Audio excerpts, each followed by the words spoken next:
Everybody, Nick here, and today I got a review for you of a higher-end knife. Finally, I know I've been doing a lot of budget work lately, and that's interesting, and it's fun, and it lets me know some fun things, but it's nice to get back to the crazy stuff, and boy do I have some crazy stuff for you today. This is the Daboia. Now, I'm not 100% sure who's making the Daboia. It comes in a CKF, Custom Knife Factory sleeve. It's sold very often by From Russia with Knives, when you can get them in stock, but it's also apparently made by Kevin John, which is a knockoff clone factory, but they finally made their own design, so hallelujah. But anyways, it's just the Daboia. And the Daboia, by the way, is Daboia, is a genus of vipers, like the snakes. So it's a snaky knife, or whatever the heck sound snakes makes, something. I'm tired and I can't make farm animal noises today, and I just implied snakes are a farm animal. Stick around, guys. It's all downhill from here. Here's a size comparison. This is your Spyderco Delica, so this is a big knife, and it's a thick knife, too. I mean, take a look at it on this angle. There's a little bit of beef to it. On the other side here is your ZTO 452 CF. So you can see it's a little bit smaller than the 452, which is a huge knife. Here is your Graham Razel. And here is your Greensmouth Norseman.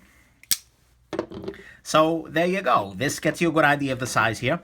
And before I go too much further, I do want to thank my buddy Wombat, who sent this along to me. He wants to go by Wombat, so I'm going to let him go by Wombat.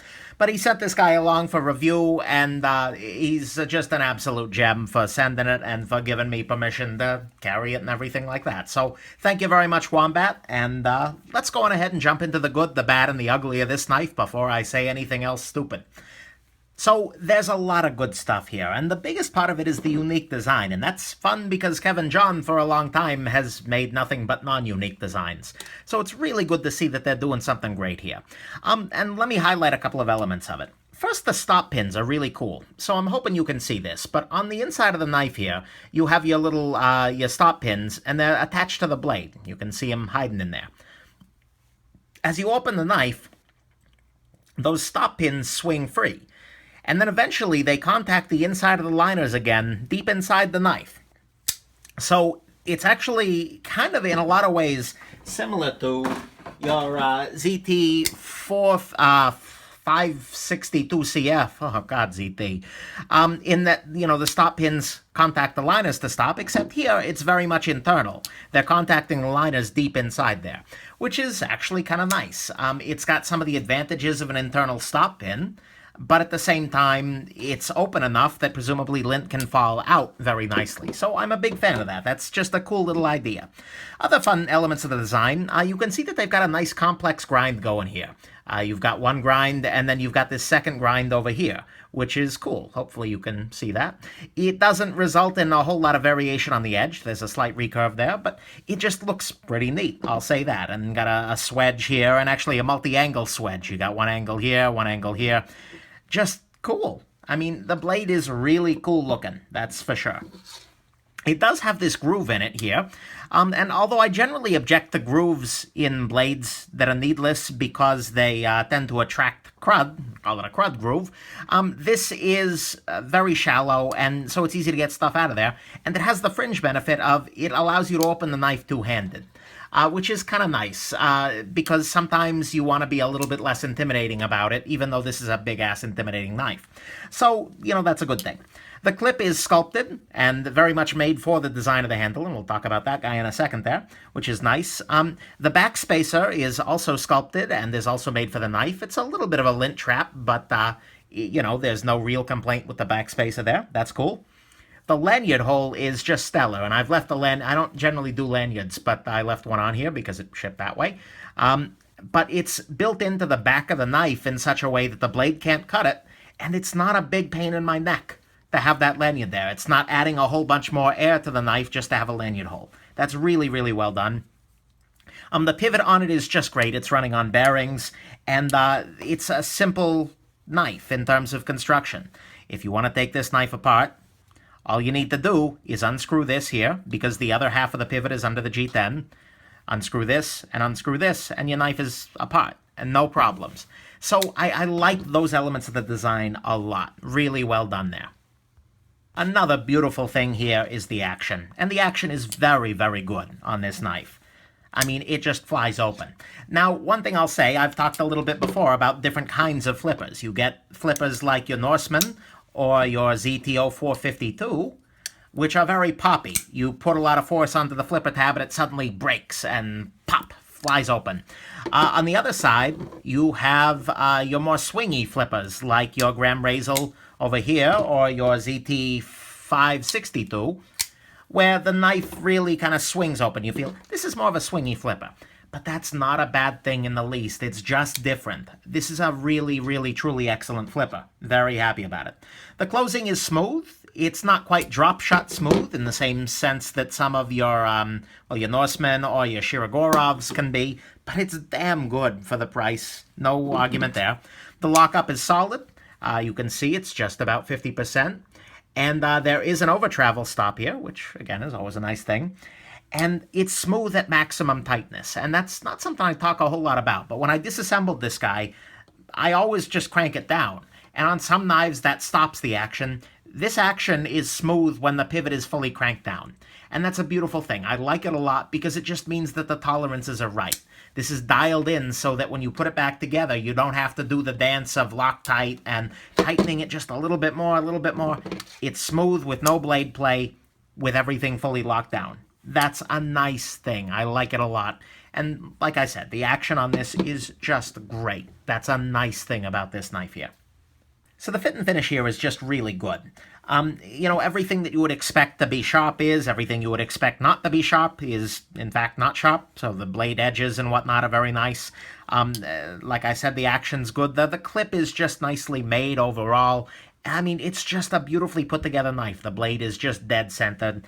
So it has the fit and finish of a much higher quality, well, at least much higher price knife than it is. So that's a beautiful thing.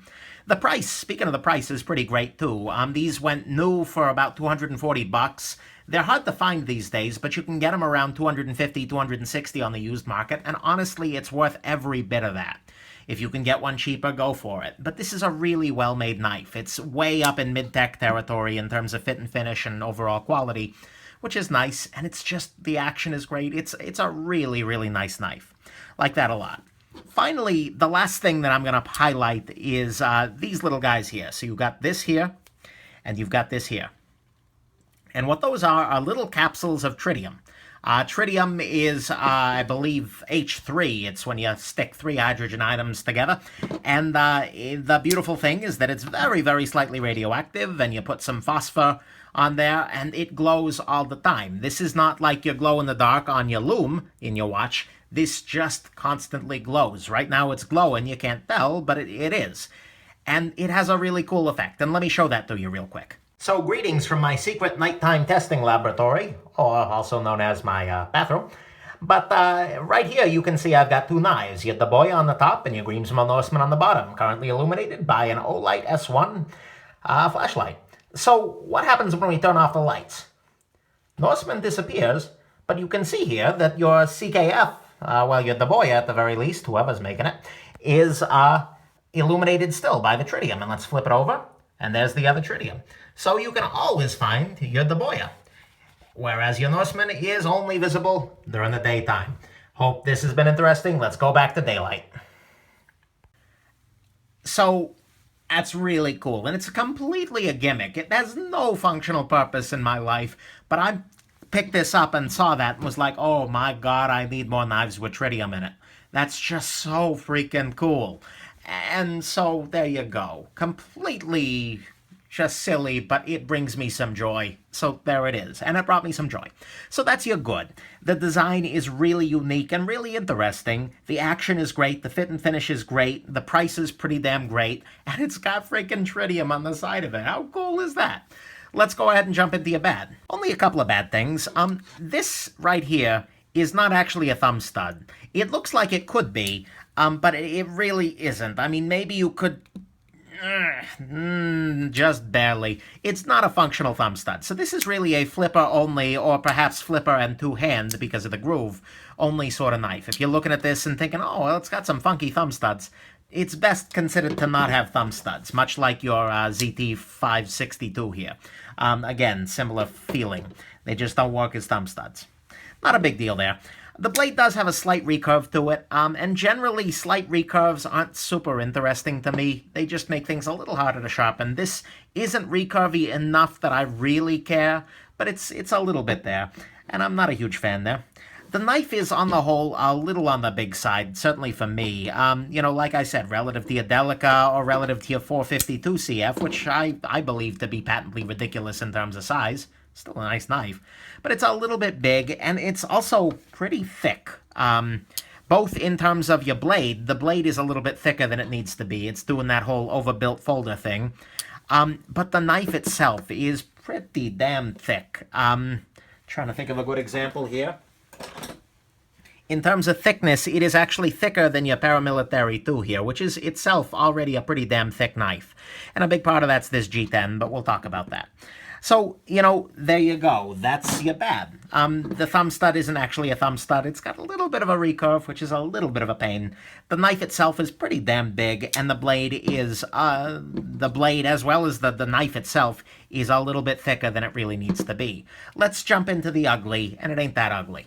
The only thing I really didn't like about this knife was this little patch of G10 there, because I just don't know what they're doing with it. I don't know what it's supposed to be. Is it snake because it's Daboia, which is a kind of viper? Is that what's going on there?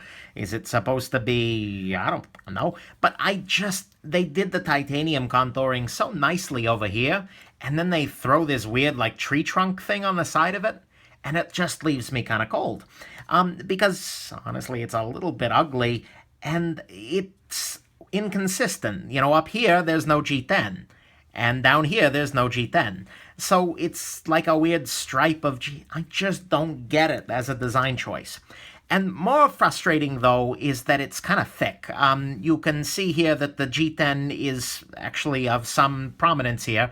And this is already a knife that's pretty damn thick. And I feel like had they just done this kind of a grooving pattern that they've already got here throughout the whole thing, the knife would be thinner, so I would like it more, and it would be a little bit more attractive, because the tree bark thing ain't doing it for me there. And so that's your ugly, is quite literally this G10 is kind of ugly. But that's really it. So what's the final verdict here? My final verdict is that this is actually just pretty excellent. It's a gem, and I just can't say anything otherwise. I mean, it's deeply, deeply not my style. 100%. I mean, it's huge, it's got tree bark down the side of it, and it's named after freaking snakes. That is so not Nick. But at the same time, I'm really glad that they're making it, because it's unique. It's got some interesting things. In addition to great construction, great fit and finish, serious quality, you've got, freaking tritium, which is cool. You've got, it's really well made, and you've got this stop pin system, which I've not really seen around much. And so I'm thrilled that they're making this. And I am on the lookout for more from these folks, because, and particularly like a smaller blade, hint there, Kevin John, because this is impressing me. And I'm pretty damn picky. So that's good. And, I've come out before very strongly against companies that are making clone blades. I think it's lazy and sleazy and just not a great thing overall.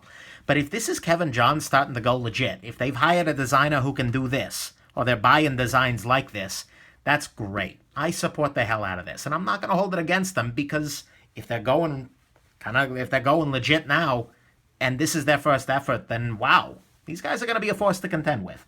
So keep an eye on this. I don't know where you're going to see the next round of these. Maybe some of the other ones are of lesser quality, who knows? But I'm pretty damned impressed. And if you love the style here, and you love the uniqueness of it, you're just going to be in love with this knife, particularly if you can take the size. So there you go. I hope this has been interesting to you, and have yourself an absolutely wonderful rest of your day.